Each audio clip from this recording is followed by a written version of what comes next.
बिस्मिल्लाहिर्रहमानिर्रहीम, अस्सलाम वालेकुम। आज का हमारा लेक्चर जो है वो preparation for the PPSC lecture maths lecture number 7। आज का हमारा टॉपिक ग्रुप थ्योरी के अंदर नॉर्मल सब ग्रुप्स का है, जो कि आपके सामने लिखा हुआ है। नॉर्मल सब ग्रुप्स की डेफिनेशन होती है, हाँ, ये जो डेफिनेशन है आपके सामने जी, अगर आपके पास एक ग्रुप है और एच उसका एक नॉर्मल सब ग्रुप है, एच उसका एक सब ग्रुप है, यही सब ग्रुप जो है वो नॉर्मल सब ग्रुप हो जाएगा इफ़ ये कंडीशन होल्ड कर जाए। ये कंडीशन क्या है आपके पास? ये कंडीशन बताती है कि अगर आप जी के तमाम एलिमेंट्स लें वन बाय वन और उन एलिमेंट्स की रिस्पेक्ट से उसी सब ग्रुप का लेफ़्ट को सेट बनाएं और राइट को सेट बनाएं और दोनों आपस में बराबर आ जाएं, ठीक है जी, दोनों आपस में इक्वल आ जाए। और यहाँ पे भी तो फिर इस तरह के सब ग्रुप को हम कहते हैं, ये सब ग्रुप एच जो है ये आपका नॉर्मल सब ग्रुप है। या इसे दूसरे लफ्ज़ों में इस तरह से लिखा जा सकता है कि आप जी को इधर ले आएँ तो जी इन्वर्स बन जाता है जी एच जी इन्वर्स। ये ऐसे लगता है जैसे हमने इससे पहले एलिमेंट्स का कॉन्जुगेट सीखा था। जिस तरह से एलिमेंट्स के कॉन्जुगेट होते हैं वैसे ही सब ग्रुप के कॉन्जुगेट्स भी होते हैं। तो ऐसे लग रहा है जैसे कि इस सब ग्रुप का कॉन्जुगेट है with respect to the element G. अगर जी के कैपिटल ग्रुप जी के तमाम एलिमेंट्स के रिस्पेक्ट से इस सब ग्रुप के कॉन्जुगेट्स बनाए जाए और आंसर में वापस आपके पास एच ही आ जाए इट्सेल्फ, तो इस तरह के सब ग्रुप्स को हम नॉर्मल सब ग्रुप्स कहते हैं। यहाँ पे भी एक बात क्लियर कर दूँ कि equality of the two groups या two sets in groups it doesn't mean कि करस्पॉन्डिंग एलिमेंट्स आर इक्वल। इनका मतलब ये है कि इसका कोई एलिमेंट इसके किसी एलिमेंट के इक्वल हो सकता है। फर्स्ट जो है वो फिर इसके फिफ्थ के इक्वल हो सकता है, इसका सेकंड इसके फोर्थ के इक्वल हो सकता है। इस तरह की इक्वालिटी है जैसे मैंने कॉम्प्लेक्सेस में बताई थी। अच्छा जी, ये केस जिसमें हमारा ग्रुप अबेलियन होता है, ठीक है जी। अगर आपका ग्रुप अबेलियन है तो उस केस में क्या होता है? उस केस में देखें और एच इसका सब ग्रुप है तो फिर आपके लिए बाय डेफिनेशन इसको पूरा करना कोई मुश्किल काम नहीं है, बिकॉज आपके ग्रुप के तमाम एलिमेंट्स जो हैं वो आपस में कम्यूट करते हैं। तो एच भी जी के अंदर ही है, तो जी जो है ये जी का एलिमेंट है और ये एच के सारे एलिमेंट्स के साथ कम्यूट करेगा और ये कम्यूट होने की वजह से करस्पॉन्डिंग एलिमेंट्स जी एच के एच जी के बराबर हो जाएंगे, जिसकी वजह से लेफ़्ट को सेट और राइट को सेट आपस में बराबर हो जाएगा। सो जब आपका ग्रुप सुपर ग्रुप अबेलियन होता है उस केस में उसके तमाम सब ग्रुप्स अबेलियन होते हैं, ठीक है। इसमें ये एक रिज़ल्ट है, इसको याद रखिएगा। उसके तमाम सब ग्रुप उसके एक तो अबेलियन सब ग्रुप होते हैं और उसके साथ साथ तमाम सब ग्रुप नॉर्मल होते हैं। ये रिज़ल्ट है नॉर्मल सब ग्रुप के लिए कि अगर आपका सुपर ग्रुप अबेलियन है तो उस केस में आपको चेक करने की ज़रूरत नहीं है। आप इस रिज़ल्ट की वजह से कह सकते हैं सिंपली नॉर्मल के केस अबेलियन के केस में आपके अबेलियन ग्रुप के तमाम सब ग्रुप्स नॉर्मल सब ग्रुप्स होते हैं। इस सिलसिले में दो रिजल्ट्स आपके सामने लिखे हुए हैं। एक रिज़ल्ट तो आपका ये है कि जी अगर अबेलियन है तो फिर उसके तमाम सब ग्रुप्स उसके नॉर्मल सब ग्रुप्स होंगे, लेकिन एक केस वो भी होता है जिसमें हमें किसी ग्रुप के अंदर कोई प्रॉपर नॉर्मल सब ग्रुप नहीं मिलता। देखिए, किसी भी ग्रुप के अंदर दो सब ग्रुप ऑलवेज नॉर्मल सब ग्रुप होते हैं जो कि ट्रिवियल सब ग्रुप्स होते हैं या इम्प्रॉपर होते हैं। एक आइडेंटिटी और एक जी खुद अपना नॉर्मल सब ग्रुप होता है। ये दो नॉर्मल सब ग्रुप्स आपको ऑलवेज मिलेंगे, लेकिन इनके अलावा जो प्रॉपर सब ग्रुप्स होंगे अगर वो उनमें से कोई नॉर्मल हो जाता है तो फिर वो प्रॉपर नॉर्मल सब ग्रुप होगा। और किसी ग्रुप के अंदर अगर आपको कोई प्रॉपर नॉर्मल सब ग्रुप ना मिले इन दोनों के अलावा तो वो ग्रुप जो है वो आपका सिंपल ग्रुप कहलाता है। तो ये आपकी सिंपल ग्रुप की डेफिनेशन होगी। और एक और रिज़ल्ट, इसके अलावा एक एग्जांपल कर लेते हैं, देख लेते हैं। नॉर्मल सब ग्रुप जो है वो जैसे कि क्वार्टरनियंस ग्रुप है, आप इससे वाकिफ़ हैं। क्वार्टरनियंस के ग्रुप के नॉर्मल सब ग्रुप्स फाइंड करें, यानी कि प्रॉपर नॉर्मल सब ग्रुप फाइंड करें। सिंस वी नो कि क्वार्टरनियंस का जो ग्रुप होता है वो अबेलियन नहीं होता, इसके जो सब ग्रुप्स बनते हैं वो आपके सामने इसकी प्रॉपर सब ग्रुप्स लिख रही हूँ। एक इसका सब ग्रुप बनता है ऑर्डर 2 का ±1, एक इसका सब ग्रुप है जो कि ऑर्डर 4 का है।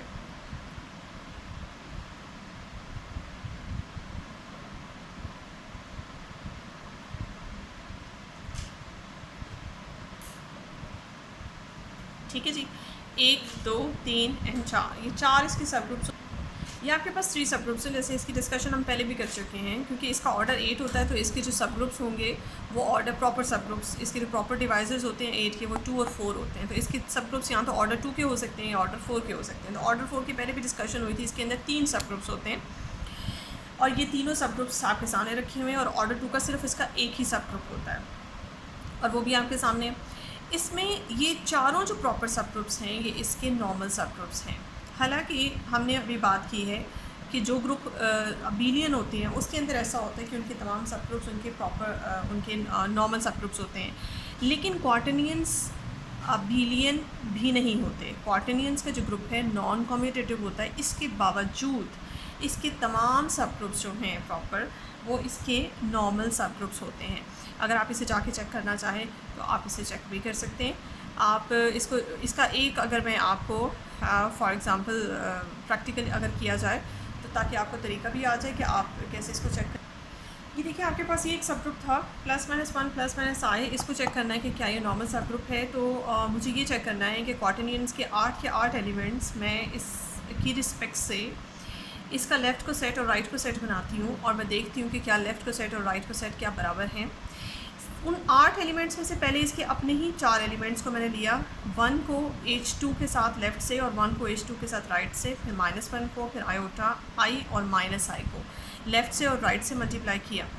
और आंसर में ये मैंने डायरेक्ट आंसर आपके सामने लिख दिया है कि लेफ़्ट केस में, लेफ़्ट को सेट के केस में और राइट को सेट के केस में आपके पास आंसर जो है वो वापस आपका H2 ही आ जाता है। अच्छा, यहाँ एक जो मैंने ये रिज़ल्ट इस्तेमाल किया है, ये मैंने कौन सा रिज़ल्ट इस्तेमाल किया जिससे मुझे डायरेक्ट पता चल गया।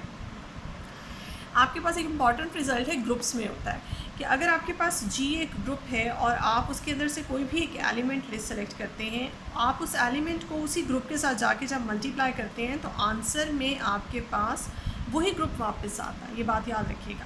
अब H2 कौन है? H2 एक सब ग्रुप है, इट्सेल्फ एक ग्रुप है। आपने 1 +-1 +-i, ये चारों एलिमेंट H2 के अपने एलिमेंट्स हैं। ये चारों एलिमेंट जब इस ग्रुप के साथ लेफ़्ट से या राइट से मल्टीप्लाई होंगे तो आंसर में वापस ये उसमें एब्जॉर्ब हो जाते हैं। जैसे 1 -1 आयोटा एंड माइनस आयोटा, चाहे लेफ़्ट से करें चाहे राइट से करें, आपके पास आंसर ये आता है कि ये एलिमेंट उसके अंदर एब्जॉर्ब हो गया।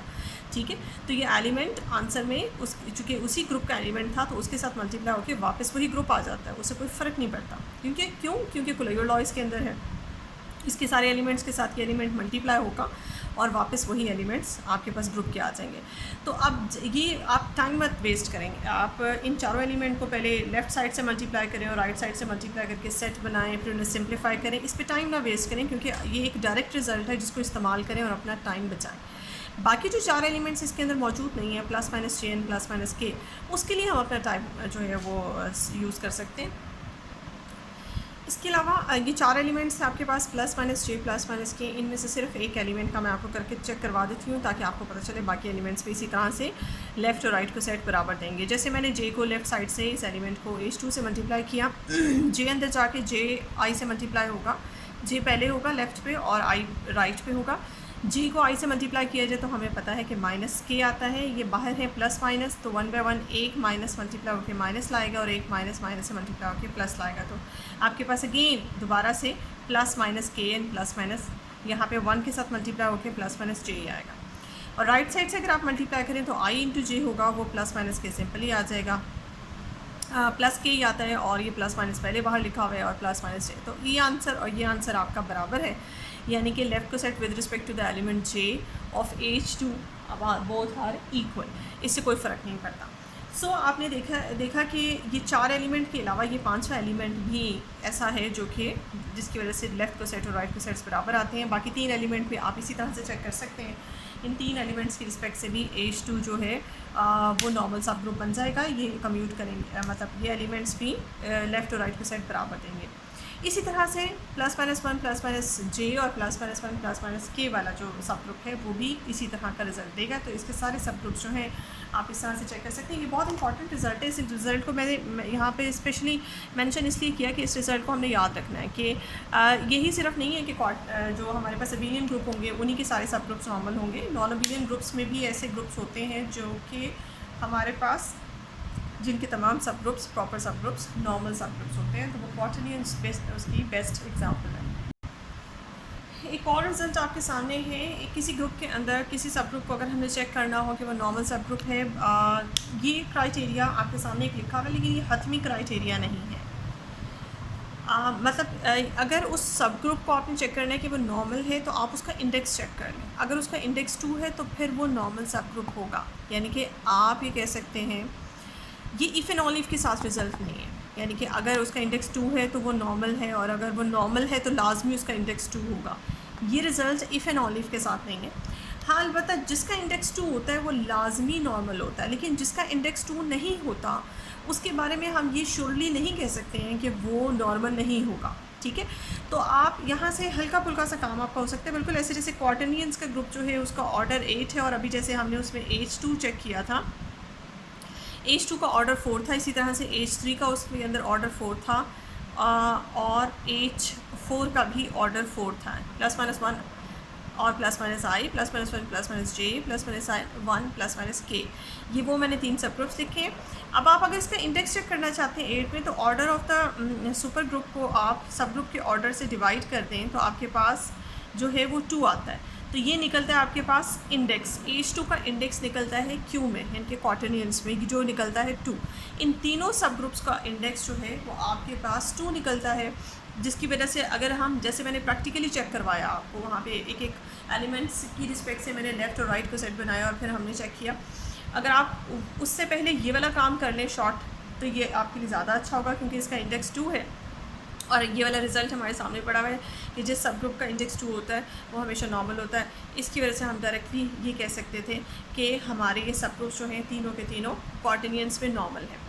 लेकिन जो पहला सब ग्रुप था जिसके अंदर सिर्फ और सिर्फ +-1 है, अगर हम इसको चेक करें तो इसका इंडेक्स 4 निकलेगा। ये देखिए, इसका इंडेक्स 4 है, इसके बावजूद ये नॉर्मल है। तो ये एक बेस्ट साथ ही एग्जांपल आपको मिल गई कि ज़रूरी नहीं कि जिसका इंडेक्स 2 नहीं है वो नॉर्मल नहीं है। जिसका इंडेक्स 2 है वो लाजमी नॉर्मल है, लेकिन जिसका इंडेक्स 2 नहीं है वो नॉर्मल हो भी सकता है और नहीं भी हो सकता। इसलिए जो जिसका इंडेक्स 2 नहीं होता उसको फिर हमें प्रॉपर्ली खुद से चेक करना पड़ेगा कि आया वो नॉर्मल सब ग्रुप है या नहीं है। इसके अलावा किसी भी ग्रुप में नॉर्मल सब ग्रुप की एक बहुत अच्छी एग्जांपल उसी ग्रुप का अपना सेंटर होता है, जो उस ग्रुप का पिछले लेक्चर में डिस्कस हुआ था, जिसको हम इन दोनों में से किसी एक रिप्रेजेंटेशन से लिख सकते हैं। किसी भी ग्रुप का जो सेंटर होता है वो उसका नॉर्मल सब ग्रुप होता है ऑलवेज। ये बहुत अच्छी एग्जांपल आपके पास है। अब जैसे आप मुख्तलिफ ग्रुप्स हैं उनके सेंटर्स निकालें और फिर उन्हें कहेंगे वो नॉर्मल है। ये देखिए, आपके सामने एक क्राइटेरिया और रखती हूँ। ये एक थ्योरम है जिसकी स्टेटमेंट है और इसका रिज़ल्ट हमने इस्तेमाल करना है। ये थ्योरम क्या है कि अगर आपके पास कोई भी सब ग्रुप नॉर्मल सब ग्रुप होता है तो उसकी 2-3 रिज़ल्ट्स, उसकी 2-3 मीनिंग्स हो सकते हैं। एक मीनिंग तो ये है जो कि बाय डेफिनेशन है कि उसका लेफ़्ट और राइट को सेट आपस में बराबर होता है with respect to the all elements of the super group G. आप उसके सुपर ग्रुप की रिस्पेक्ट से तमाम जितने भी लेफ़्ट और राइट के सेट्स बनाते हैं वो बराबर होते हैं। ये तो हम डेफिनेशन में पढ़ चुके हैं। एक और रिज़ल्ट होता है कि अगर ये नॉर्मल है तो उसका एक और मतलब होता है। उसका मतलब ये होता है कि जब आप उसी सब ग्रुप का नॉर्मलाइज़र बनाएंगे तो नॉर्मलाइज़र जो है वो पूरे सुपर ग्रुप के इक्वली आ जाएगा। और तीसरा मतलब जो बहुत ज़्यादा इंपॉर्टेंटली इस्तेमाल होना है वो है आपके पास कि आप जिस सब ग्रुप को नॉर्मल सब ग्रुप कह रहे हैं उसके अंदर मौजूद हर एलिमेंट का आप कॉन्जुगेट बनाएं। ठीक है, with respect to each element of G, या आप इस तरह से कह सकते हैं कि आप उस सब ग्रुप के अंदर मौजूद हर एलिमेंट की कॉन्जुगेसी क्लास बनाएं। हर एलिमेंट की जो कॉन्जुगेसी क्लास है वो एज के अंदर ही मौजूद होगी। ये देखिए, आपने हर एलिमेंट का एज के हर एलिमेंट का एज के जी के हर एलिमेंट की रिस्पेक्ट से कॉन्जुगेट बनाया। दोनों के साथ फॉर ऑल लिखा हुआ है, यहाँ भी फॉर ऑल है और यहाँ भी फॉर ऑल है आपने। और वो जो भी कॉन्जुगेट्स बनेंगे वो सारे के सारे एज के अंदर खुद होंगे, यानी कि एज अपने एलिमेंट्स के तमाम तर कॉन्जुगेसी क्लासेस को अपने अंदर कंटेन करता है। ये एक मतलब निकलता है एज के नॉर्मल होने का। आज के लेक्चर में बस इतना ही। आज के लेक्चर में होप सो कि मैंने आपके नॉर्मल सब ग्रुप्स को अच्छी तरह से क्लियरली एक्सप्लेन कर दिया होगा। इसकी वो चीज़ें जो वो इम्पोर्टेंट रिज़ल्ट्स जो कि आपके MCQs में काम आ सकते हैं वो मैंने कोशिश की कि मैं डिस्कस करूँ। आज के लेक्चर में इतना ही।